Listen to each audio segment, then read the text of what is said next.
तो ब्रेक के बाद एक बार फिर से आप सबका बेहद स्वागत। रुक करेंगे अगली खबर की ओर। काशी वाराणसी में एक साधारण घर में पैदा हुए और अछूत माने गए रविदास अपने कर्मों, भक्ति और ज्ञान से ऐसे संत बन गए। उन्हीं संत रविदास की 650वीं जयंती पर प्रदेश में एक बड़ा कार्यक्रम हो रहा है। बृहस्पतिवार को प्रदेश के कई मंत्री और विधायक इस संत की जयंती उत्सव पर वाराणसी से कलश यात्रा लेकर आ रहे हरियाणा के 14 सदस्यीय दल का गुरुग्राम बॉर्डर पर स्वागत और सम्मान करेंगे। गौरतलब है कि 4 अगस्त को गुरुग्राम से बीजेपी के संगठनात्मक दृष्टि से बनाए गए प्रदेश के सभी 27 जिलों में संत रविदास की मिट्टी भेजी जाएगी। मन चंगा तो कठौती में गंगा, मतलब आदमी का मन शुद्ध और पवित्र हो तो कठौती यानी जिस मिट्टी के बर्तन में चर्मकार चमड़ा भिगोता है उसमें भी गंगा का अक्स देख सकते हैं।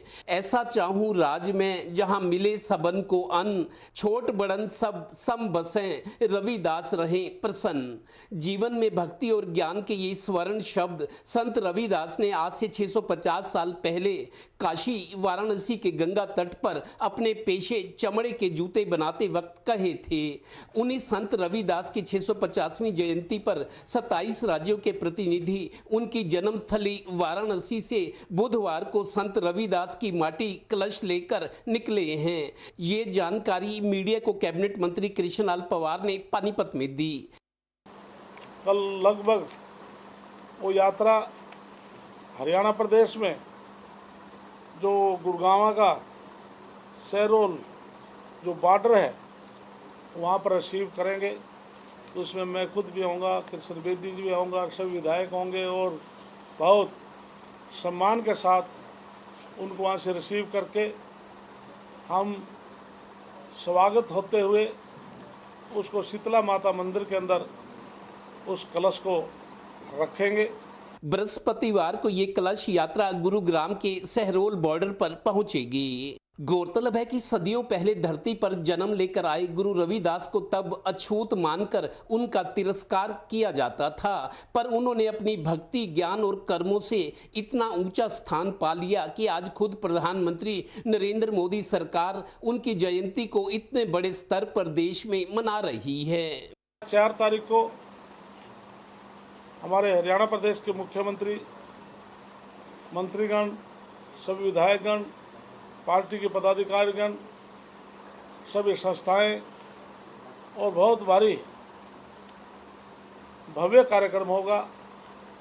उससे फिर जो मिट्टी वाराणसी से जो कलश यात्रा में आई है उस मिट्टी को दूसरी मिट्टी में मिक्स करके हम हरियाणा प्रदेश में संगठन के हिसाब से हमारे 27 जिला हैं, वो यात्रा 27 के 27 जिलों में 4 तारीख को वहाँ से रवाना हो जाएगी। गौरतलब है कि ऋषि मुनियों, पीर पैगंबरों और क्रांतिकारियों के इस देश में सभी समाज में ऐसे महापुरुष और संत हुए हैं जिन्होंने मानवता को अध्यात्मवाद और अपनी शिक्षाओं से समृद्ध बनाया है। संत गुरुदास जी महाराज के नाम से एक मेडिकल कॉलेज का नाम रखा जाएगा। फतेहाबाद में रसूलपुर जो मेडिकल कॉलेज है उसका नाम संत गुरुदास जी महाराज के नाम से है। इसी प्रकार से हमारे जो चौधरी देवलाल यूनिवर्सिटी जो सरसा में जो यूनिवर्सिटी है उसमें चेयर स्थापित करने की घोषणा की थी। इसी प्रकार से नायब शहरी इंजीनियर माननीय मनोहर लाल ने जब वो मुख्यमंत्री बने उमरी कुरुक्षेत्र में 5 एकड़ ज़मीन जो लगभग आज 60 करोड़ की है, संत गुरुदास महाराज के धाम वहाँ पर बनाया जाएगा। इसीलिए हरियाणा सरकार भी संत रविदास की यादों को अमर बनाए रखने के लिए उन्हें इतना मान सम्मान और तवज्जो दे रही है। यानी चमड़े के जूते बनाने वाले और अछूत समझे जाने वाले रविदास कैसे अपने कर्मों और भक्ति से संत बन गए कि आज जिन्हें सदियों बाद भी हम पूज रहे हैं। सहयोगी श्रीनिवास के साथ Devendra Kathoria, total news, Panipat bureau.